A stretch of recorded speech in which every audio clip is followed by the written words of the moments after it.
Step 9. May direct amends to such people wherever possible, except when to do so would injure them or others. It doesn't say in here except for when to do so would be uncomfortable for me or might cause me to have to pay a price for the damage that I did. It is important for you to be concerned at this point about the damage that you did to others and be willing to do what you can to make amends. Some of those amends might be financial ones, that maybe you stole things from people or you manipulated people into doing something in which they lost money, and you may have to go back and admit to them that you were not honest with them, and because of your dishonesty it cost them money, whether that was directly stealing things from them, stealing money from them, or manipulating them out of money that was to support your drug lifestyle. You need to go back and admit to those things and take care of it. And along the way, that many of those people will end up offering you forgiveness, and that forgiveness will let them be free of holding on to the resentment, the anger, the mistrust that they're carrying as a result of what you did. So hopefully they'll do that for themselves. You have to also have some ability to forgive yourself, and so it is very important to make amends where you can, and then that leaves the door open for you to say, now that I've done that, I can let that go. I don't have to carry the guilt of that. I can forgive myself for having done that in the first place. So if you think of it as that when you're in your addiction, you are locked to the drugs, but anyone who still loves you and allows you to use them, and they enable you by taking on the consequences of the behaviors that you have, they support you, and it's because they love you and they unconditionally love you. But you can unconditionally love someone and still set a limit to say, I'm not going to enable you anymore though. So when you want to live a lifestyle that I can support by being in recovery and abstaining from the drug use and living according to better values, I'm here for you. In the meantime, I love you unconditionally, but I don't want to be around you or see you or have contact with you until you've made a decision to change your life. So that when you unlock the key from yourself, it's important to go get in contact with those other people and unlock their shackles too, because they're carrying baggage as a result of their own dysfunction of being an enabler to you, but also you had a lot to do with them being an enabler, and for them carrying baggage of now they're feeling anger, fear, and mistrust, and that's a part of the inventory they're carrying into the rest of their life and in the rest of their relationships. And it's not okay for you just to kind of go, I'm going to take care of me still, and I don't have to worry about you. It's important for you to care about other people, and especially to go back and fix damage that you created.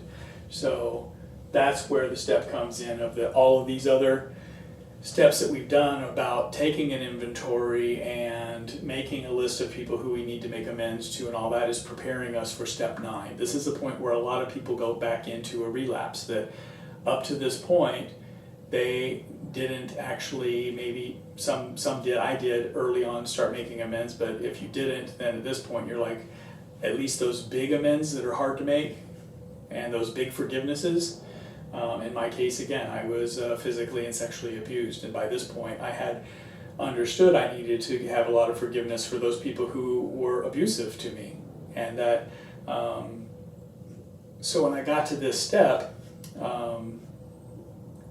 it was easier for me to be able to go and meet with those people and say, what you did was, affected my life and for many years, and I have been able to work through that and let go of it. And this is kind of my final step in this, is to say that I'm going to forgive you, and I've actually forgiven you in my heart already, but I'm telling you now that I forgive you, and I hope that you can do some of your own personal work and forgive yourself. And some of the people said, I don't know what you're talking about, that never happened, and were not able to be honest with themselves or with me and accept that.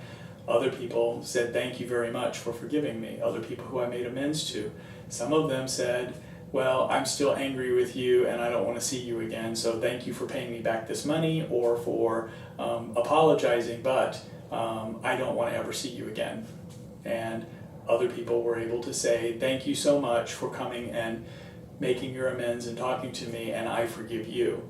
And so again, that, you know, when I went to do this step, I found it very freeing, not only for me but for the other person, and that part of it is to care about the other person. But whether they accept it or not, I needed to do it for myself too.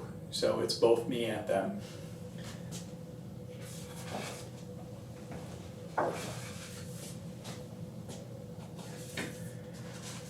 So resentments is a big part of what we're holding on to. And again, old saying in the program that you know, when it comes to resentments, it's better to give than to receive. So when you're a using addict, you think, well, you know, if I do things and other people resent me, that's their problem. I don't care. So it's better to give a resentment than to receive one. But when you get into recovery, you start to go, yeah, I need to go back and clean up my trash that I've left, you know, in my life. I've damaged a lot of people, and I need to go back and take care of that. So resentments are like a waste of time. It's your time that's being wasted. Every minute that you're holding on to a resentment, you're giving into the carrying that baggage of that resentment and that mistrust and the anger and the fear that goes along with that resentment. So if you had a bag of money and there was $60 in the bag, and someone reached in the bag and grabbed $1 and ran away, would you run after them, grabbing the other money out of the bag and continue to throw that money at them? Probably not. So you might start to chase them, but then if they were too fast in getting away, you would just go, okay, that's unfortunate, but I still have $59. So when you continue to chase somebody who grabs that resentment, who gives you a resentment, and then you continue to chase after them with anger, fear, mistrust, and you carry that into your life and into your other relationships and your job and all the other things that you do in your life, it's as if you're chasing them and throwing more minutes after them. That if each one of those dollars represents a minute in your life, within an hour you've thrown $60 at the person. If you continue to do that for a whole day, there's 1,440 minutes in a day. You've just wasted that much time. If you valued your minutes like money in a year, there is over 500,000, 585,600 minutes in a year. And if you keep that for a decade, you add another zero and it's 5,856,000 minutes that you are continuing to chase that person with a resentment and allowing it to affect your life. So they're no longer probably even thinking about it unless they get into recovery and they go back and do an inventory. Otherwise, they forgot about the thing that they did that caused you to have a resentment and carry that through for the next day, week, month, year, decade. So it's not even bothering them anymore, but you're still carrying the resentment around. So it's a waste of your time. You should do something to try to let it go. And the way that you let go of resentments is you have forgiveness. And until there's forgiveness, you're going to probably carry that resentment. So what's your life worth? You can let go and let God, or you can continue to just throw money after that person or into a fire and let it burn. So